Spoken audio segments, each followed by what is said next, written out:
стенах Юго-Остинского государственного университета прошла первая республиканская педагогическая конференция русистов, приуроченная ко Дню учителя. Основное внимание на конференции было уделено актуальным вопросам преподавания русского языка и литературы, а также филологическим специальностям. Открылась конференция приветственной речью ректора Юго-Остинского государственного университета Вадима Тедеева. Он отметил, что в университете созданы прекраснейшие условия для студентов, однако, несмотря на это, на некоторых факультетах испытывают дефицит студентов. И все больше и большее количество абитуриентов хотят именно у нас получить высшее образование.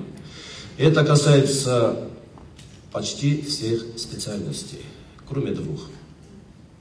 Это русский язык и литература, и остинский язык и литература.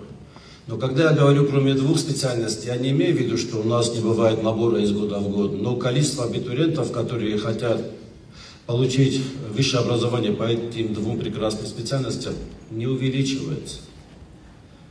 И меня, как ректора, наших русистов, я думаю, что всю нашу общественность это категорически не устраивает. Он также отметил, что каждый студент факультета русской филологии может себя проявить и в других направлениях. Те студенты, которые у нас, и особенно филологи будущие, и у них еще есть возможность, даже если они не учатся на специальности международная журналистика, у них есть прекрасная возможность проявить себя и в работе наших медиа. Министр образования Аслан Лулаев обратил внимание на то, что число абитуриентов, выбирающих педагогическую специальность, крайне мало. В связи с этим необходимо найти новые подходы для привлечения абитуриентов. Мы понимаем, что не всегда абитуриент принимает решение, куда ему поступать.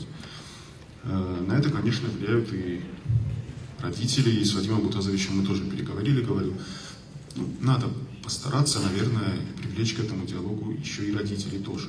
Много проблем, конечно, и зачастую специалистов не хватает в образовательных организациях. Пытаемся идти навстречу. Есть ограничения у нас по нагрузке в том числе.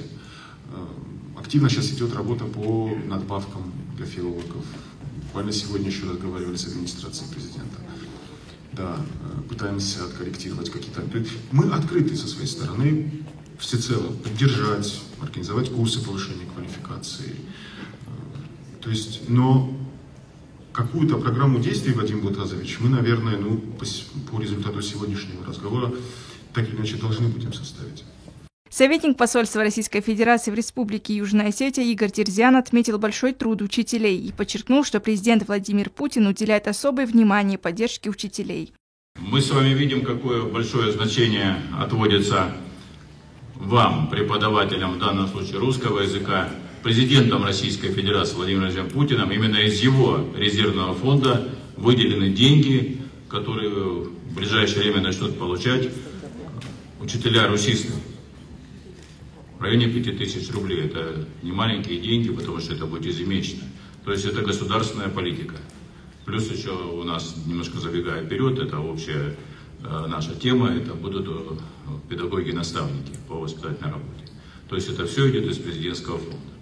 Декан факультета русской филологии Армавирского университета Дмитрий Ковальчук выделил особое отношение к остинскому и русскому языкам и поделился, что проблема набора абитуриентов коснулась и университета города Армавир. Россотрудничество проводит множество мероприятий для продвижения русского языка, подчеркнул руководитель представительства Россотрудничества в Южной Осетии Сергей Комиссаров. Мы много мероприятий проводим и на этой площадке, и у себя, и в школах стараемся. Для учителей, вы знаете, мы немного, от 2 до 4 человек в год направляем на повышение квалификации, а основная масса мероприятий для детей. На основании конкурсов, которые в том числе и по русскому и литературе, дети ездят в ознакомительные поездки в Россию, в пионерский лагерь «Артек».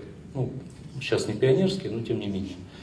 Организаторами конференции выступили Русский дом в городе Цхинвал, Министерство образования и науки, ЮОГУ и Апрял Южной Осетии. Алина Ельфимова, Дарья Хурьева, Азамат Кудзев. Информационный выпуск сегодня.